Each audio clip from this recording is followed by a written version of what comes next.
Hi, today we're heading to a place that almost everyone says is the best buffet in all of Las Vegas, the Bacchanal at Caesar's Palace. Come along and join us. We're here at the Crab Buffet at $69.99 per person. It takes place Thursday through Monday from 1 to 3 p.m. Welcome to Let's Eat Vegas, a guide to Las Vegas restaurants, buffets, and other eating establishments, showing you the good, the bad, and the delicious. As a kid, Caesars used to stir my imagination and bring me to a magical place in time. I dreamt of being in ancient Rome and Vegas simultaneously. I still feel that magic as I enter this enormous hotel complex and witness its magnificence. A lot has changed at the Bacchanal since I was a kid in the 70s. Caesars has become so over the top. It's now so ornately decorated in the motif of the ancient Roman era. It's like being in a 60s Hollywood production of Cleopatra. One expects to see Richard Burton or Elizabeth Taylor stroll by at any moment. We always go to a place we're reviewing multiple times to temper the odd great or off day they may be having. We went to the Bacchanal twice before giving this review. Let's show you around the buffet. It's the largest in Vegas with over 250 items. And it would take me a long time to point out every item individually, so I'm going to show you around and just point out a few highlights. All hail to the mighty meat section, like an altar worthy to appease any king or god. Many people think cooking meat is easy, but getting it right is an art form. Here, the gods will be pleased with today's offerings of prime rib, barbecue brisket, beef ribs, and the second carving station with turkey, rotisserie chicken, and porchetta. Here we have the Chinese section, roast duck, frog legs, dim sum, firecracker shrimp, General Tso's chicken, and chow shu ribs.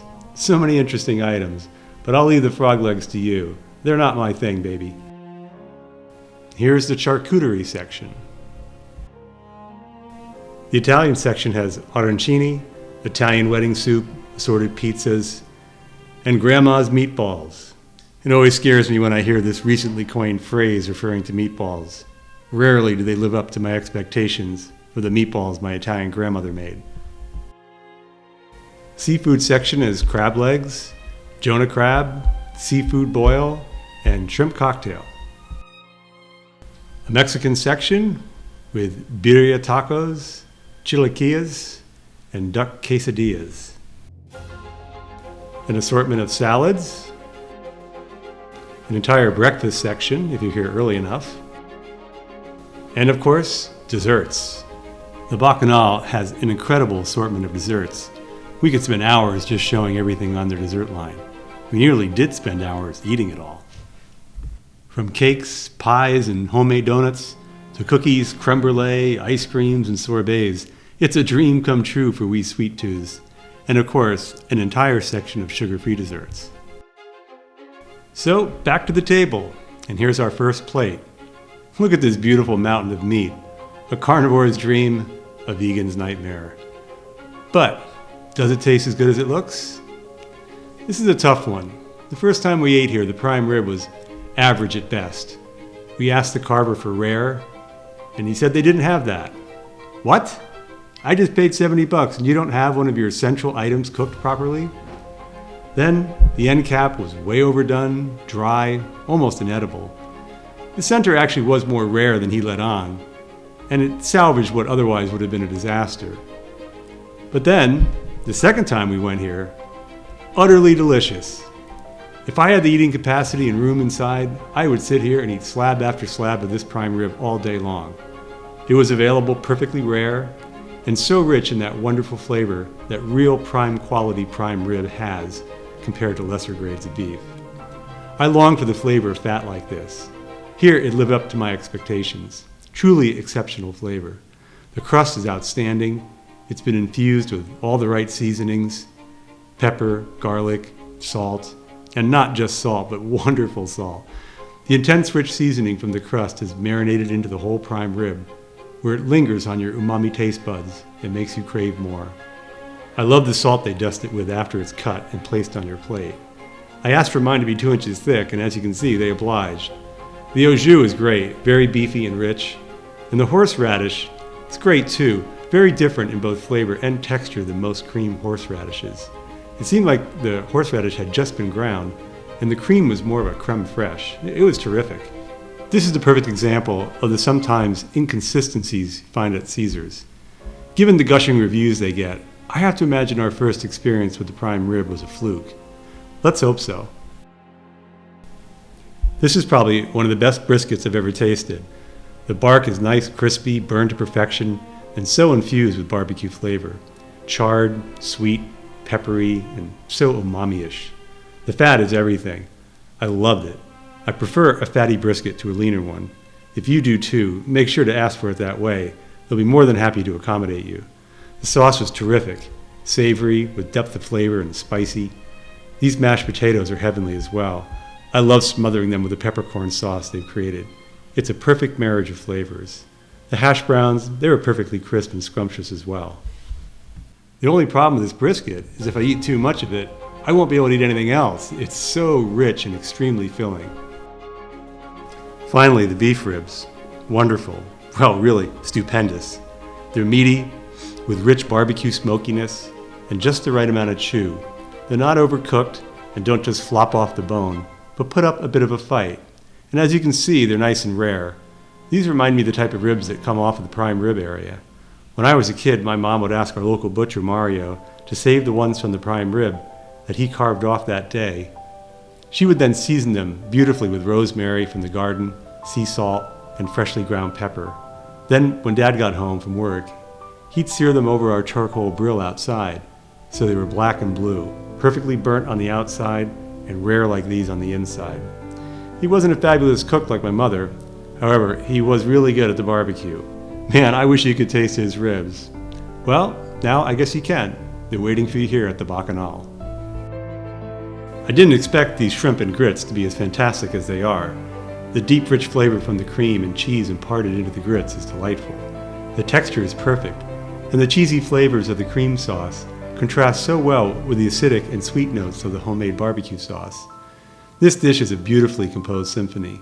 Though they're sitting out on the buffet line, the shrimp have retained their integrity and texture quite well. The green onion is also a nice touch and really adds a bright flavor to this dish. Here's our next plate with chow shu pork rib, Lashan pork, chive dumpling, and shishito pepper. The rib really has a wonderful Chinese barbecue flavor from the chow shu 5-spice marinade. I love chow shu anything, duck, chicken, and I especially love it in bao, but these are tremendous and perfectly moist, and they fall right off the bone as pork ribs should. Shrimp pork chive dumpling. Very good. Lots of fresh shrimp, garlic, pork, chives, and a rich umami flavor. So tender and juicy on the inside, and the skin is just to die for. Nice and soft, and yet a little charred and crispy at the same time. Sure, you won't get dim sum as you would at a house of dim sum, but it's pretty close here at Caesar's. The Lashan pork was very well prepared, although not so much on our first visit. It was dry and had a gamey flavor, but the second visit was outstanding. I'm sure anyone will enjoy this apart from the poor little pig whose head is on display in the buffet line. Make sure you get the pork on the top that's fresh. They just added some more fresh roasted Lashan as I was here, so this is remarkably fresh, crispy, and fatty. Just loved it. And the peanut-based Lashan sauce, so good. You could put this on anything to make it more delicious, except frog legs. On the next dish, we have firecracker shrimp, General Tso's chicken, bao, pizza, and fried rice. The General Tso's chicken seen better days. The flavor is wonderful and would do the General proud, but the batter has been slightly compromised from sitting in the buffet line for a while. It's gone completely soggy. If you can get this dish just when it comes out, do so. It would be great fresh. The bao is just fantastic. Nice and fluffy dough, and the chow shu pork is perfect. Sweet and full of great Chinese barbecue taste. This was hands down the best bao I've had at any buffet in Vegas. The pizza. Well, I would pass on this if I were you. This is not the place for pizza. If you haven't seen our Wynn buffet video, you should. The pizza there was phenomenal. But even when phenomenal, you probably want to avoid pizza at a buffet. The biscuit and gravy with the chicken fried steak tasted much better than it looked. These biscuits remind me of the ones my grandmother would make Sunday mornings for breakfast. And so does this chicken fried steak. She would pound the beef in a plastic bag till it was thin and tender. The Bacchanal does this old American classic justice. And the gravy's nothing short of perfection. The mac and cheese wagon wheels, they were great. It's kind of like an American version of fettuccine alfredo. And this gumbo, what a nice surprise. The dish has beautiful presentation, and it tastes as good as it looks. The chef who came up with this dish has obviously spent some time in New Orleans, or at least knows the art of Cajun cuisine. The sauce is the real deal, and the fish was wonderfully fresh. Though there's not a lot of great options here in the Italian section, the polenta was good. Fried crispy on the outside, tangy fresh tomato sauce to contrast the savory richness of the fried polenta. It was a lovely surprise. The Brisket Benedict. I love the little quail egg that tops this magnificently prepared brisket.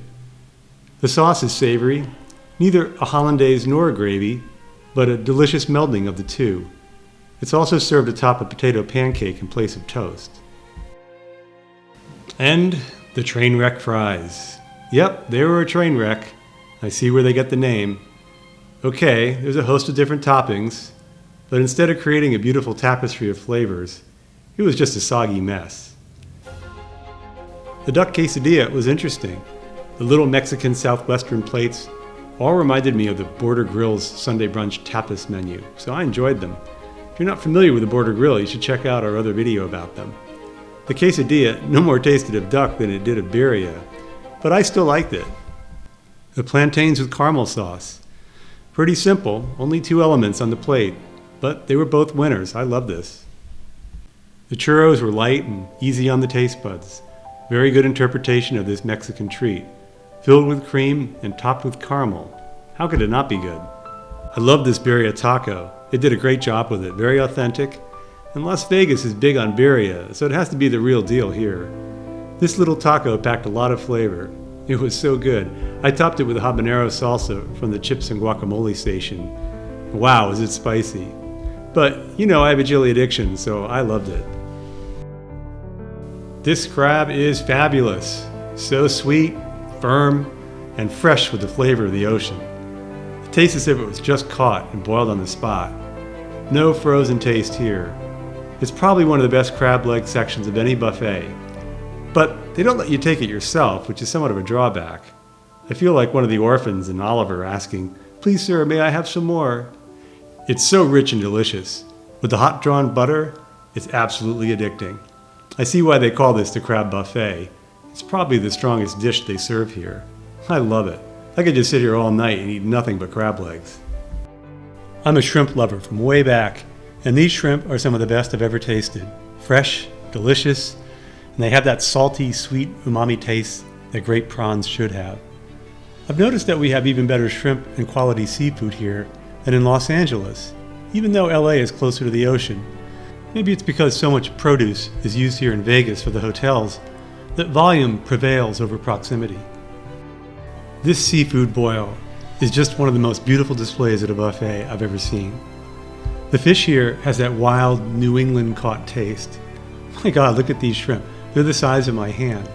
I'd have to say that they have a lot of what tastes like Old Bay seasoning on them and a good amount of cayenne chili as well. I'm enjoying this thoroughly. But to be honest, it's a little messy for me. But nevertheless, the tastes going on here are spectacular and I'm a fan. And if you are also a seafood boil fan, the Win has an amazing seafood boil as well. You can check it out on our recent Win video. Finally, time for desserts. Banana cream pie ice cream. Wow, I love this flavor. Probably one of the best ice creams I've ever eaten anywhere. I could eat a gallon of this. I'd love to just be at home in front of the TV, binge watching one of my favorite shows, eating this. Blueberry cheesecake is a delightful little bite of heaven. Creamy and rich. I just love this. The ube donut. Wow, this was wonderful too. A little glutinous Japanese-style pastry, and the ube glaze on top was sweet, unusual, and delicious. I love the soft texture of this sugar-free oatmeal cookie. The raisins were good too. Great for a sugar-free dessert. They have a pretty good selection of sugar-free offerings here. Though this was called an ube cake, it was really more of a mousse. It had no real distinct flavor other than being deliciously fluffy and creamy at the same time. The whipped cream and little maraschino cherry on top, those were my favorite parts. Chia pudding is a light dessert. Chia is one of the healthiest seeds you can eat. It's turned into a pudding by soaking it in water or yogurt. Here, it must have been yogurt, as I could sense the bite. I felt healthier just being in its company. The chocolate cupcake was good, but not mind-blowing. The icing was rich and chocolatey, but I like my chocolate to be as bitter as an angry old man. This was just not the best I've ever tasted. It's hard to find the perfect chocolate dessert at a buffet. Strawberry cupcake was kind of a cross between an angel food cake and a pound cake. It was very interesting. I love the strawberry icing, light, sweet, and overall a very strong strawberry flavor.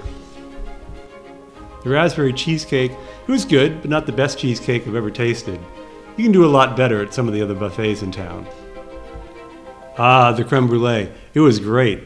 Nice little sugar topping like a shard of burnt glass, just as it should be. The custard was perfection. Vegas really seems to have this dessert down to a fine art, and I'm ever so grateful since it's always one of my favorites. Finally, the ice cream peanut butter chocolate chip. Very creamy texture, nice and sweet, and again, I'd have to say that the Bacchanal has most other buffets beat when it comes to ice cream. So, in conclusion, I would say the one downfall of Caesars is consistency. Caesars Entertainment Group is notorious for not putting its best foot forward 100% of the time. All in all, it would seem Caesars was having an off day in our first visit, but was back on track for our second visit. In fact, our second visit was phenomenal. With over 250 dishes, I don't see how they do it. Almost everything was just wonderful. We loved the prime rib. It was one of the very best we've ever eaten. The crab legs were to die for, and the desserts are some of the best you'll ever taste. Gone are the days of beautiful women in togas or charming gentlemen in suits. Today, the Bacchanal excels in both the sheer magnitude of dishes offered and the outstanding quality. This is one of those iconic experiences which go hand in hand with any Vegas visit. Don't miss it. I know we'll be back again soon, as this is for sure a shining star among the handful of remaining top-tier buffets. We know you're going to love this buffet. We hope we'll see you there. I know we're all guilty of watching videos on YouTube and not subscribing. As a reminder, it's free to subscribe, and it really helps us bring you more videos. So please like, subscribe, share, comment, and hit the notifications bell. It means a lot to us. Until we eat again, bon appetit.